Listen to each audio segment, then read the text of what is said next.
నిండా గుడి గంటలు serial today episode. Balu Meena Chintu ఇగరా నాన్న కేక్ కట్ చేద్దురా అనేసి అంటారు.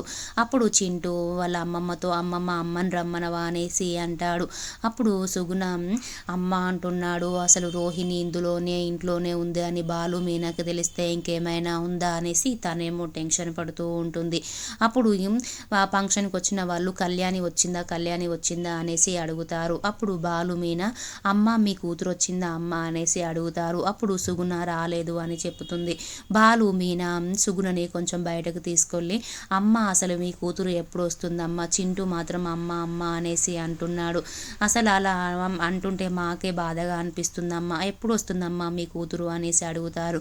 అప్పుడు సుగుణ మా కూతురుకి నేనే ఫస్ట్ సంబంధం చూసి పెళ్లి చేశాను, కానీ ఆ అబ్బాయి దుర్మార్గుడు అని తెలిసింది. తర్వాత మా అమ్మాయి దుబాయ్లో ఒక అబ్బాయిని చూసి పెళ్లి చేసుకుంది. తను పెళ్లి చేసుకొని వెళ్ళిపోయింది. కానీ నా మనవన్ని నేనే చూసుకుంటున్నాను. నా ఆరోగ్యం మంచి ఉన్నంత కాలం నా మనవన్ నా దగ్గరనే ఉంటాడు అనేసి చెప్తుంది. అప్పుడు బాలు మీనా అవునా అమ్మ, మీ అమ్మాయి జీవితం చూసుకొని వెళ్ళిపోయింది, కానీ చింటి జీవితం కూడా చూడాలి కదమ్మా అమ్మ అనేసి అంటారు. తర్వాత బాలు మీనా చింటూ బర్త్డే సెలబ్రేషన్స్ చేస్తారు. కేక్ కట్ చేసి చింటూకు తినిపించి తర్వాత అక్కడ నుంచి వెళ్ళిపోతారు.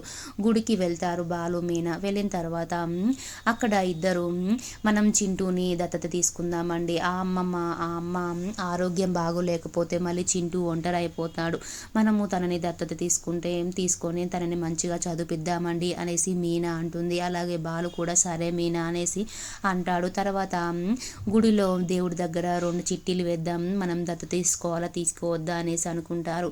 అందులో చిట్టీలో తీసుకోవద్దని వస్తుంది. అప్పుడు మీనా వద్దులేండి, దత్తత వద్దులేండి, అయినా మనం దత్తత తీసుకోవడం అత్తయ్య గారికి కూడా ఇష్టం ఉండదు, అత్తయ్య గారు కూడా ఒప్పుకోరు, అలాగే ఇప్పుడు గుడిలో దేవుడు కూడా వద్దు అనేసి చిట్టి వచ్చింది కదండి అనేసి అంటుంది. అప్పుడు బాలు ఆయన సుగుణమ్మ వాళ్ళ మనవడు తనకి ఆరోగ్యం లేకపోతే ఒంటరి అయిపోతాడు చింటూ, మనమే దత్తత తీసుకుందాం మీనా అనేసి బాలు మీనను ఒప్పిస్తాడు. అప్పుడు మీనా సరేలేండి ఇంట్లో వాళ్ళకి చెప్పి దత్తత తీసుకుందాం అనేసి అనుకుంటారు. తర్వాత రవి శృతి దగ్గరికి వచ్చి శృతి మనం డిన్నర్కి బయటికి వెళ్దాం అనేసి అంటాడు. అప్పుడు శృతి అంటే ఇంకా మీనా వంట చేయలేదా, డిన్నర్కి బయటికి వెళ్దాం అనేసి అంటున్నావు అనేసి అంటుంది. అప్పుడు రవి ఏం లేదులే బయటికి వెళ్ళి అలా ఎంజాయ్ చేసి వద్దాంరా అనేసి అంటాడు. అప్పుడు అంటే శృతి నువ్వేమో నన్ను మా అమ్మ అలా చెక్కిచ్చిందని నా మీద కోప్పడి ఇప్పుడేమో బయటికి తీసుకెళ్దా లంచ్కి అంటున్నావా, నేను రాను అనేసి తను అంటుంది.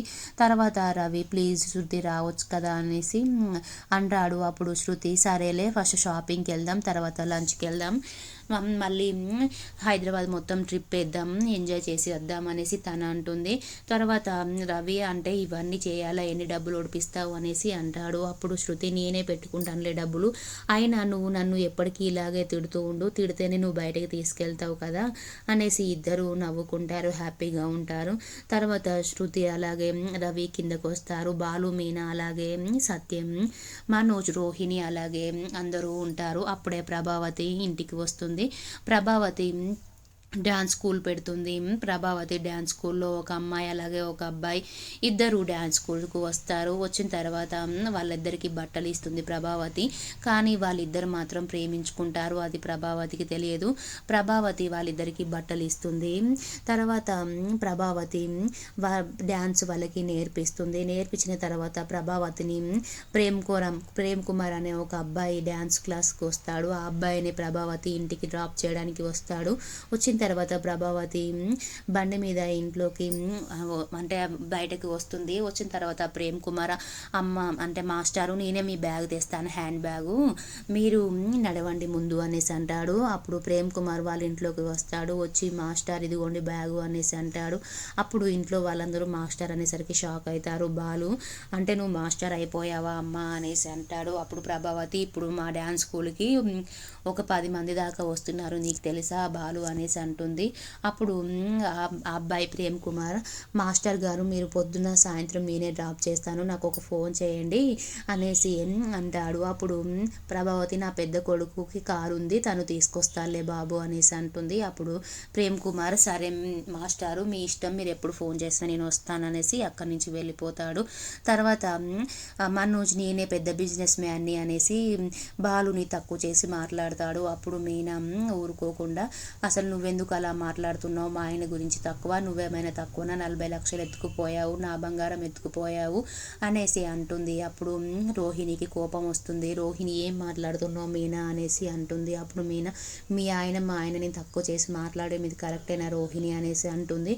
అప్పుడు శృతి బాగా మాట్లాడావు నువ్వు మీనా అనేసి తనని అంటుంది.